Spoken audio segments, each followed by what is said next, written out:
ही गोष्ट आहे एका शास्त्रज्ञाची, ज्याने विज्ञानालाच राष्ट्रपूजेचं रूप दिलं. नमस्कार मित्रांनो.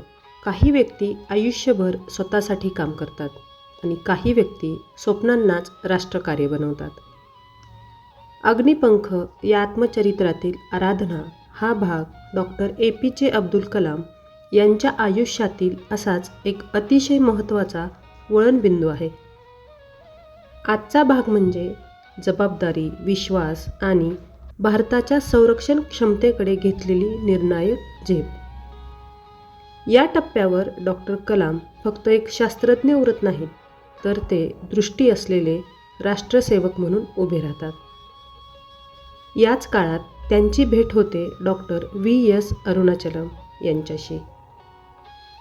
ही भेट केवळ 2 व्यक्तींची नसते, तर ती भेट असते विचारांची, स्वप्नांची आणि भविष्यातील भारताची. Doctor Arunachalam doctor APJ Abdul Kalam यांच्या कामात केवळ बुद्धिमत्ता नाही, तर प्रामाणिक आराधना पाहतात.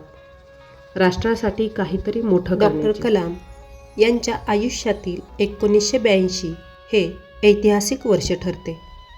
त्यांना अधिकृतपणे DRDL म्हणजेच डिफेन्स मेटॅलर्जिकल रिसर्च लॅबोरेटरी याचे संचालकपद अधिकृतपणे देण्यात आले. हे पद म्हणजे केवळ अधिकार नव्हता, ती होती अत्यंत मोठी जबाबदारी. कारण समोर एक स्वप्न होतं, भारताला स्वावलंबी क्षेपणास्त्र शक्ती बनवण्याचं. डॉक्टर कलाम आणि त्यांच्या टीमने या स्वप्नाला फक्त तांत्रिक नव्हे, तर संस्कृतीशी जोडलेली रूपं दिली. म्हणूनच क्षेपणास्त्रांना दिलेली नावं होती पृथ्वी, जे जमिनीशी नातं सांगतं; त्रिशूल, संरक्षणाची धार; आकाश, आकाशातील ताकद; आणि नाग म्हणजेच अचूक आणि प्रखर; अग्नी, भारताच्या शक्तीचं प्रतीक. ही नावं केवळ शस्त्रांची नव्हती, ती होती भारतीय आत्मविश्वासाची घोषणा. याच प्रवासाचा कळसाध्याय म्हणजे SLV-3 च्या साहाय्याने रोहिणी उपग्रहाचं यशस्वी उड्डाण. हे उड्डाण म्हणजे फक्त एक वैज्ञानिक प्रयोग नव्हता, तो होता अपयशानंतर मिळालेला आत्मविश्वास, जो सातत्याने केलेल्या साधनेचं फलित होतं आणि राष्ट्रासाठी केलेल्या आराधनेचा विजयच. या भागातून आपल्याला काय शिकायला मिळतं? तर कुठे जायचे हे माणसाला आधी ठाऊक असायला हवे. आपण कुठे उभे आहोत यापेक्षा आपण कोणत्या दिशेने पुढे जात आहोत हे जाणून घेणे जीवनात अधिक महत्त्वाचे आहे. काम मोठं करण्यासाठी पद नाही, दृष्टी लागते.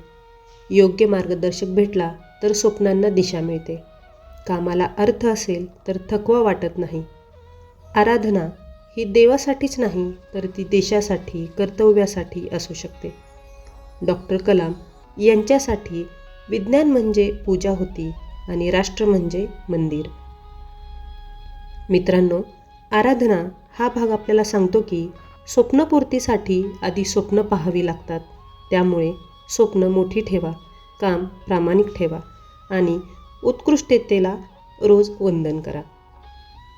जर ही प्रेरणा तुमच्या मनाला स्पर्श करत असेल तर व्हिडिओ लाईक करा, चॅनल सबस्क्राईब करा आणि ही ऊर्जा इतरांपर्यंत पोहोचवा.